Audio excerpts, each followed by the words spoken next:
मेरा ये पहला ओपन माइक है, तो कुछ गलती हो जाए तो माफ़ करिएगा। और थैंक यू आप सब लोगों ने आए, आप सब लोग। स्टोरीज कहीं मैंने पढ़ा था कि जीवन वो कहानियां हैं जो हम अपने आप को सुनाते हैं। अब कौन सी कहानियां हमें याद रहती हैं वही हमारी लाइफ को डिफाइन करती है। किनको याद रखना है और किस तरीके से याद रखना है। अगर हम अपनी कहानियों को गलत तरीके से भी याद रखें तो भी वो हमारी कहानी है। आपको अपनी लाइफ के बारे में वही चीज़ें याद हैं जो हुई थी या जिस तरीके से हम उससे याद रखते हैं। मुझे एक फिल्म का सीन याद आता है, ब्लफ मास्टर। उसमें हीरो को पता चलता है कि उसकी डेथ होने वाली है और वो अपने मित्र से मिलने जाता है। उसके मित्र डॉक्टर हैं और वो कहता है मेरे पास सिर्फ 3 महीने बचे। कहता तुम्हारी उम्र क्या है? वो कहता 30 ईयर्स। बोला इस 30 साल में तुम्हें याद क्या क्या है? ऐसी कौन सी मेमोरीज है तुम्हारी लाइफ की जो तुम्हें आज भी याद है? वो पहली बार जब तुमने साइकिल चलाई थी, पहली बार जब किसी लड़की का हाथ पकड़ा था, पहली बार जब तुम्हें सैलरी मिली थी। कितनी मेमोरीज हैं? 10, 20, 15, 30। कहता है 30 साल की उम्र और केवल 30 memories. Is that the sum total of your life? तो बोला 90 दिन है तुम्हारे पास। इन 90 दिनों में तुम 3 जिंदगी और जी सकते हो। This is what a story is. This is what how you perceive your life. कहीं और लिखा हुआ था कि life is a tragedy in close up and comedy in a long shot. इसका मतलब होता है कि शॉर्ट टर्म में ऐसा लगता है कि हमारी लाइफ बहुत ही ट्रेजिक है, लेकिन कुछ टाइम बाद उन्हीं चीज़ों पे हंसी आती है।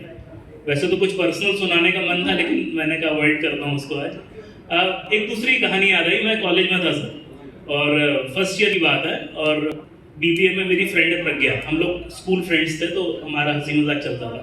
तो ब्लड डोनेशन हो रहा था, तो उसने कहा कि तुम ब्लड डोनेशन करने नहीं जा रहे? मैंने कहा भाई मेरे को सुई से बड़ा डर लगता है, तो कौन सुई लगवाएगा? कहने लगा तुम्हें शर्म नहीं आती? मैं जाके ब्लड डोनेशन करके आती हूँ।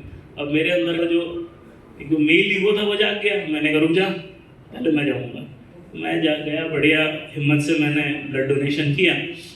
फिर आके मैंने कहा देख ब्लड डोनेशन हो गया मेरा, अब तू कर क्या?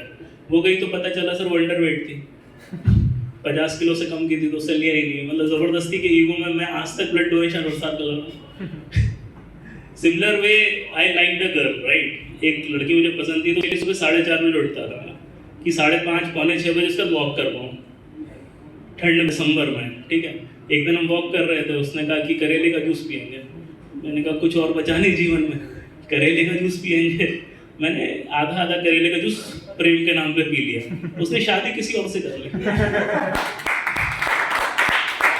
मतलब करेले का जूस मैं पी रहा हूँ, शादियां कहीं और हो गई। दूसरी वाली की कहानी भी सुना सकता था, लेकिन वो स्टोरी में लिख दिया था, वो शिफा को दी हुई है। अभी तक तुमने पढ़ी तो नहीं होगी कहानी, तो उसकी एंडिंग खत्म हो जाएगी। ठीक है, रहने दो उसको, फिर बाद में जाएंगे।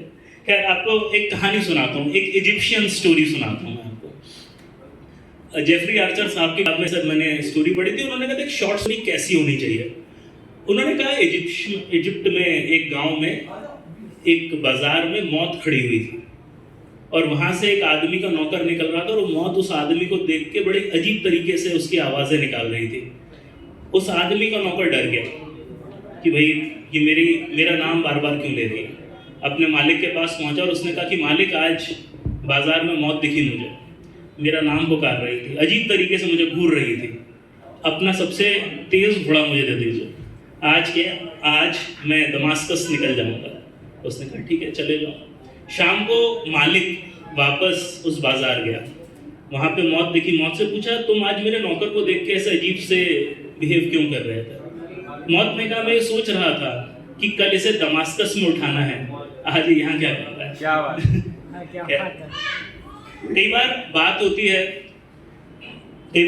है रिग्रेट्स की। एक किताब मैंने पढ़ी थी जिसका नाम था मिक्सोलॉजी।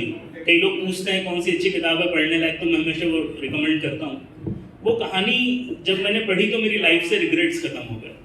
कहानी है एक आदमी की जो एक ऑफिस में काम करता था, लेकिन लेखक बनना चाहता था, और वो चाहता था कि वो लेखक बन जाए और अपना लाइफ उसमें निकाले, लेकिन वो कभी भी हिम्मत नहीं कर पाया। एक दिन उसका ऑफिसर उसके पास आया और उसने कहा कि आपके लिए एक रिटायरमेंट स्कीम है, आज रिटायरमेंट ले लीजिए, आपको 25-30 लाख रुपए मिल जाएंगे और जो करना है कर लीजिए। अब ये लड़का और कंफ्यूज हो गया।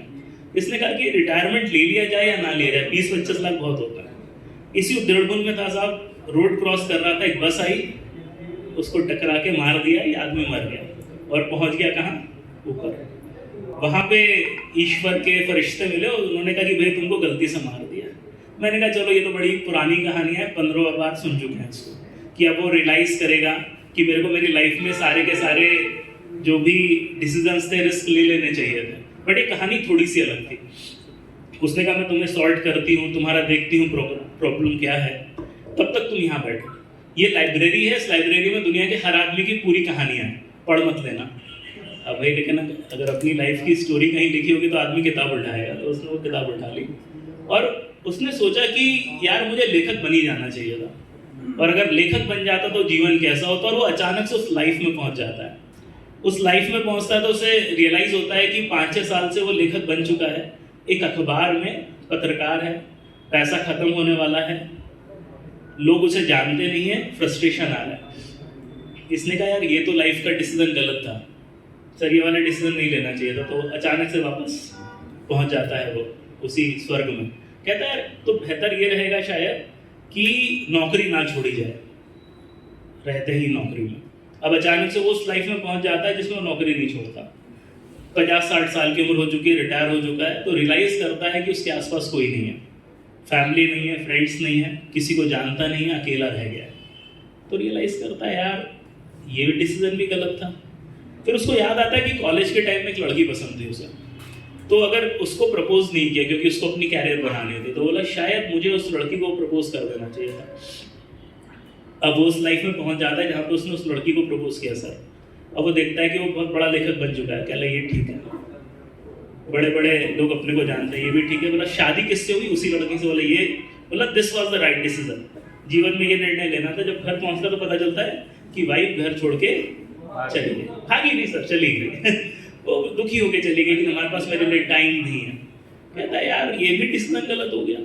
बोला जीवन में जो डिसीजन लिए वो गलत है, सही डिसीजन क्या है? इतनी देर में भगवान की फरिश्ते जो लोग होते आते हैं, उसने हाँ भाई तुम्हारा सॉल्व हो चुका है, तुम्हें नीचे भेजते हैं।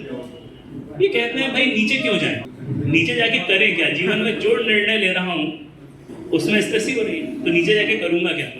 वो कहते तेरे को मना किया था ना किताब पढ़ने के लिए। बोला पढ़ ली तो बताओ। तो चलो ठीक है पढ़ ली। तो बोला क्या क्या हुआ कहानियों में बताओ। तो तीनों स्टोरी सुनाता है। बोले एक काम कर रहा है, हर कहानी में थोड़ा आगे जाके देखते हैं। पहली कहानी जिसमें पत्रकार बने थे 5 साल आगे पहुंचे थे। बोला चलो 2-3 साल और आगे पहुंचते हैं। पता चला कि एक छोटी सी किताब छप गई इनके नाम की, पत्रकारिता में बढ़ गए, कुछ पैसा मिल गया। बोले ये चलेगा तेरे को? कहता हाँ यार ये तो चलेगा, इट इज़ मैनेजेबल।